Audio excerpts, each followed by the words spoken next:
नहीं पता तो हम आपको बता दें कि भगवान के जिस कथा पंडाल में आप बैठे हो उसकी बहुत बड़ी महिमा है।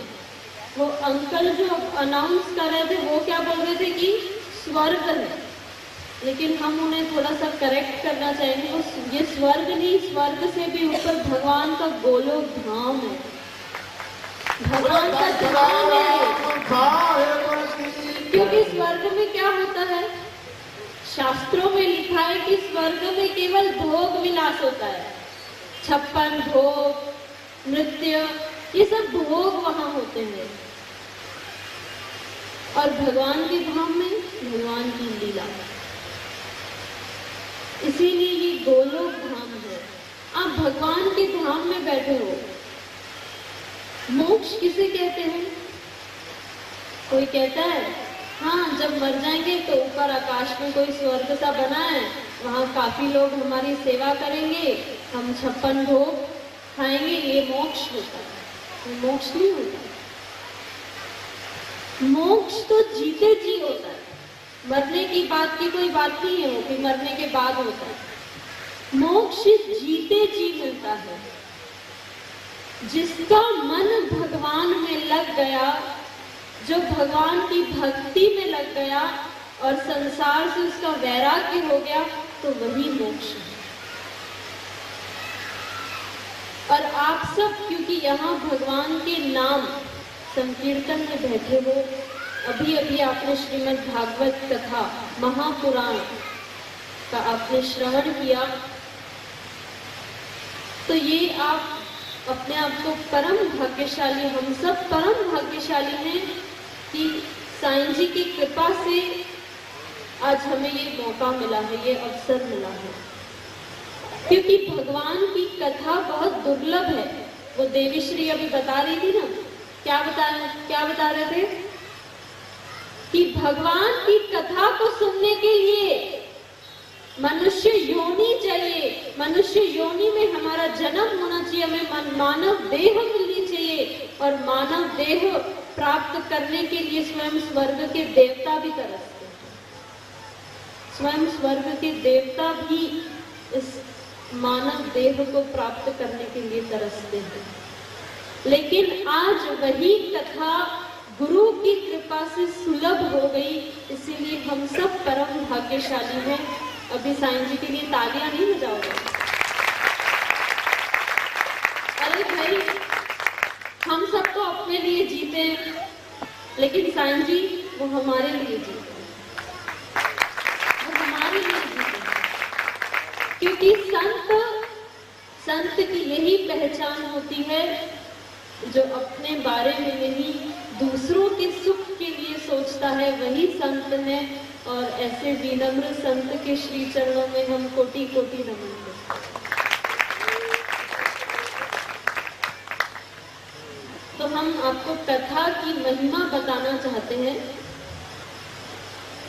एक बार नारद जी ने भगवान श्री कृष्ण से पूछा, आपका परमानेंट एड्रेस बताओ।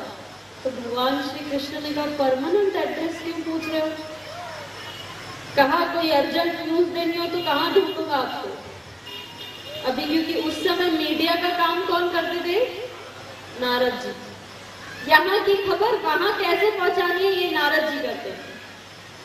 अभी क्या है, अभी तो टीवी आ गए, न्यूज़पेपर आ गए, लेकिन उस समय तो कुछ नहीं था ना। उस समय नारद जी मीडिया का काम करते थे। तो कहा कोई अर्जेंट न्यूज बतानी हो तो कहाँ ढूंढूंगा? एड्रेस बताओ, परमानेंट एड्रेस। तो नारद जी ने पूछा, आप बैकुंठ धाम में रहते हो? कहा वहां पे भी कभी कभी रह लेता हूँ। तो क्या योगियों और ऋषियों के हृदय में रहते हो? वहां पे भी कभी कभी रहता हूँ। तो भाई आपका परमानेंट एड्रेस तो बताइए। अभी कान खोल के सुनना कि भगवान का उत्तर क्या है। भगवान कहते हैं, हे नारद, जहां मेरे भक्त जन मिल के मेरा कीर्तन कर रहे हो, मेरी कथा का श्रवण कर रहे हो, मैं वहीं तुम्हें मिलूंगा, मैं वहां तुम्हें अवश्य मिलूंगा। अब आप बोलोगे भगवान दिखाई तो नहीं दे रहे, बैठे हैं ना साईं जी के रूप में। तो बस प्रूफ तो कर दिया हमने। माथेलो शहर, सिंध में माथेलो में कल्होड़ा राज्य था। मुस्लिम राजा थे और हिंदुओं पर बहुत अत्याचार करते थे। हिंदुओं पर बहुत अत्याचार करते थे। हिंदू परेशान होके भगवान शिव के मंदिर में बैठ के भगवान शिव से प्रार्थना करते थे कि हे भगवान, आप कहाँ हो? आपके सब भक्त कष्ट में हैं, पीड़ा में हैं, आपके भक्तों पर अत्याचार हो रहा है, हमारी पुकार सुन लीजिए और हमारी रक्षा कीजिए। जैसे जैसे दिन आगे बढ़ रहे थे वैसे वैसे उस मुस्लिम राज्य का शासन और बलवान होता जा रहा था और वो मुस्लिम राजा हिंदुओं पर अत्याचार करने लगा। बच्चों को भी नहीं छोड़ा, यहाँ तक कि हमारे धर्म को भी उन्होंने नहीं छोड़ा। अत्याचार होने लगे हिंदुओं पर, लेकिन हिंदुओं को विश्वास था कि हमारे भगवान शिव हमारी एक दिन पुकार जरूर सुनेंगे। देखिए, जैसे भक्त भगवान के बिना अधूरे होते हैं ना, वैसे भगवान भी भक्त के बिना अधूरे होते हैं। जब भक्त कष्ट में होते हैं तो भगवान उन्हें देख नहीं पाते। अब यह मीरा का ही एग्जाम्पल लो। मीरा को जब राणा ने विष का प्याला दिया तो मीरा बच गई या मर गई? बताओ। प्रसन्न हुए हैं। कल स्वयं भगवान शिव हमारे सपने में आए थे और उन्होंने कहा है कि पंजाब लाहौर में मैंने साईं सदाराम के रूप में जन्म ले लिया है और शीघ्र ही आपके कष्ट को दूर करने आ रहे हैं। ये सुनते ही सबके मन में एक उम्मीद की किरण जाग गई कि अब हमारे भगवान हमारी रक्षा करने आ रहे हैं। उसी उम्मीद में और इंतजार में सारे भक्त जीने लगे कि कब हमारे भगवान शिव हमारे पास आएंगे। और यहाँ साईं सदाराम का जन्म पंजाब लाहौर शहर में हुआ 25 अक्टूबर को कार्तिक महीने में। देखिए, कार्तिक महीना होता है ना, वो भक्ति का महीना होता है। कहते हैं कार्तिक महीने में ज्यादा से ज्यादा भक्ति करनी चाहिए। तो यहाँ पंजाब लाहौर में, और साईं जी भी यही बोल रहे हैं कि श्रावण मास में भी हमें ज्यादा ज्यादा भक्ति करनी चाहिए। वैसे साईं जी की कृपा से अभी हम यहाँ आ चुके हैं उनकी शरण में, तो अभी 7 दिन तो लगातार होगा ही होगा। तो यहाँ भगवान शिव का अवतरण साईं सदाराम जी के रूप में हो चुका है। और साईं सदाराम जब उनका बाल्यावस्था में थे, छोटे थे, तब से ही उनके अंदर दिव्य गुण थे। कम बोलना, शांत रहना, ध्यान में रहना। 15 वर्ष की उम्र में शास्त्रों का अध्ययन, ध्यान में मग्न रहना, सबसे मीठा बोलना, ये उनके परम गुण थे, विशेष गुण थे। देखिए, जो संत होते हैं ना, वो कोई साधारण नहीं होते हैं। उनकी दिनचर्या में ही ये समझ में आ जाता है कि वे परम भगवान के परम भक्त हैं, एक महान संत हैं।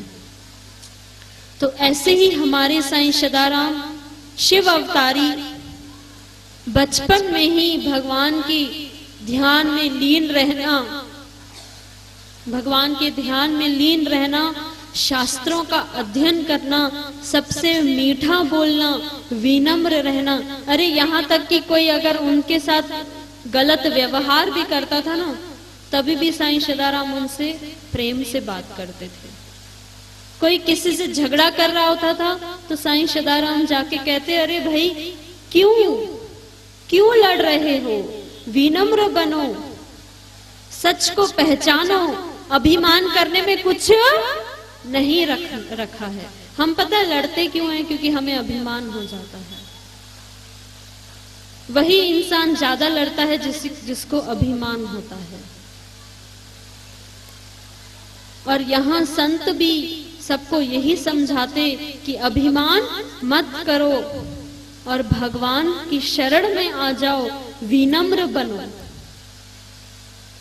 और साईं सदाराम 20 वर्ष की, इतनी छोटी 20 वर्ष की आयु में अपने छोटे भाई संत बनाराम को लेके लाहौर से रवाना हुए, अपने घर से रवाना हुए और हरिद्वार, मथुरा, काशी, हिमाचल, हिमालय, इन सब का रटन करते हुए, राम नाम का प्रचार करते हुए वे माथेलो पहुंचे 60 वर्ष की आयु में।